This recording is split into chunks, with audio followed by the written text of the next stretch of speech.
Welcome back here to Reach 2016. We're doing a lot of our interviews with our CSRM family, and we've actually just ended up, we're done.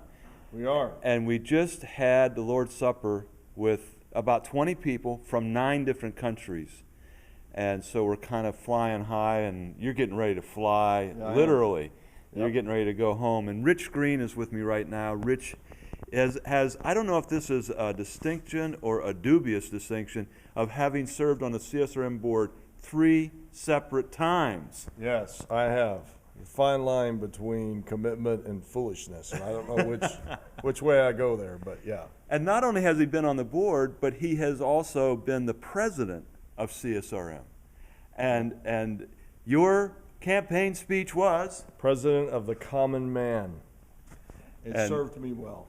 And we joke a lot, and Rich obviously has a great sense of humor, and it's one of the things people really love about you. And yet there's this incredible, wise, insightful man.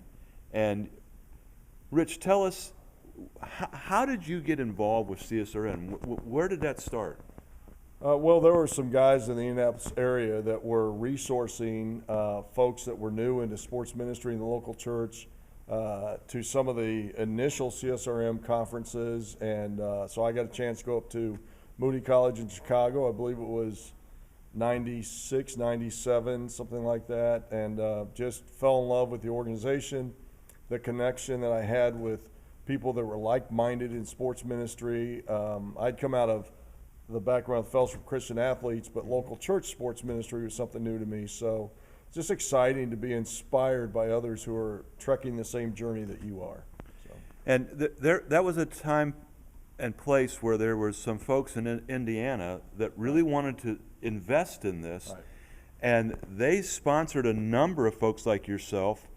And today, Indiana probably has as much local church sports ministry as any state in the country, and it goes back to 20 years ago when people invested in it. Yeah, I would say that when they invested in me and my ministry, there was maybe 3 or 4 Right. church sports ministries going on. When I left Indianapolis, I'm in Texas now, in Dallas, but when I left Indianapolis, there were probably 15 to 16 That's right. just in the Indianapolis metro area. That's right. So pretty powerful movement.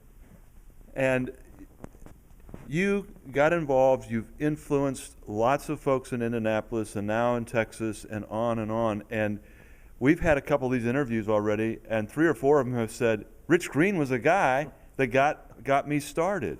And you really have had that influence. Thank you. What does it, how does that come out of you? I mean, what drives that?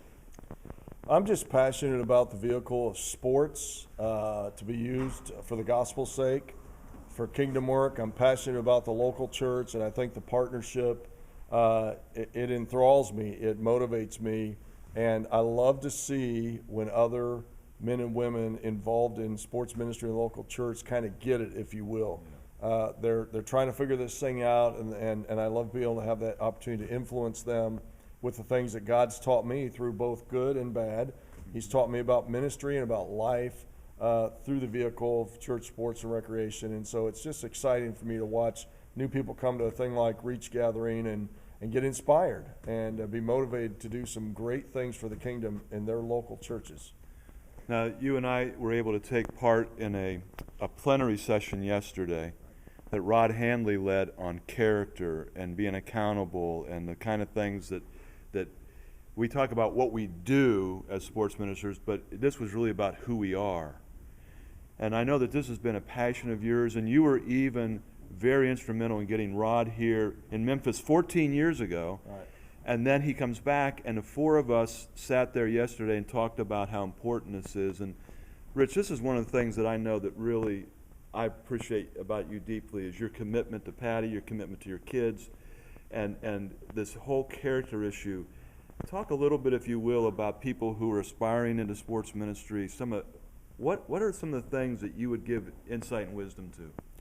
Well, like I said before Rod got and spoke, I felt like that was probably the most important message they were going to get the entire Reach Gathering because character, integrity, is a part of all of who we are. Our personal life, our ministry life, it influences and affects our entire life. And I just mentioned that, you've got to surround yourself with the right people in ministry to keep that balance of family and ministry life. And I can tell as I go through my life and my ministry history, when I've messed up, when I've had failings, or when I haven't been as successful as I felt like God wanted me to be, I can look at my life and see that I was not surrounded by men that held me accountable, that discipled me, or I was able to pour into either way. And so I think building our life with the right people in it to not only inspire us, but to really challenge us to be who God's called us to be is critical to successful ministry and a healthy life.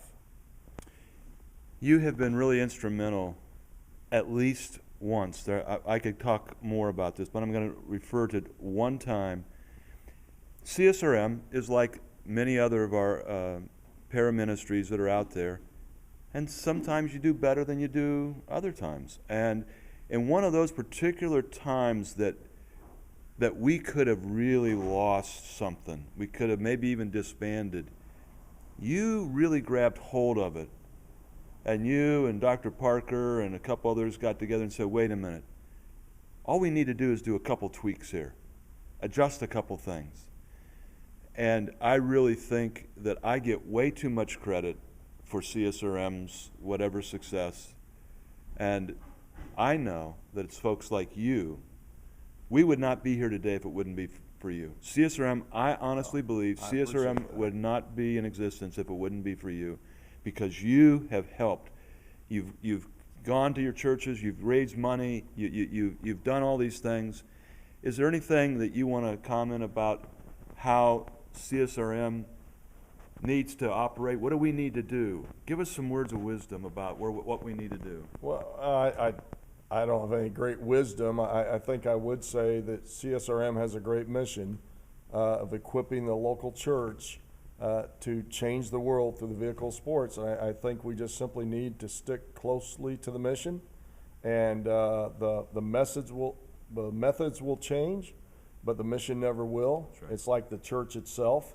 And so we've got to be culturally relevant. We've got to stay up with the times, but we've got to stay true to the core of what CSRM is all about, and that is equipping the local church to transform the world for the kingdom's sake through the vehicle of sports.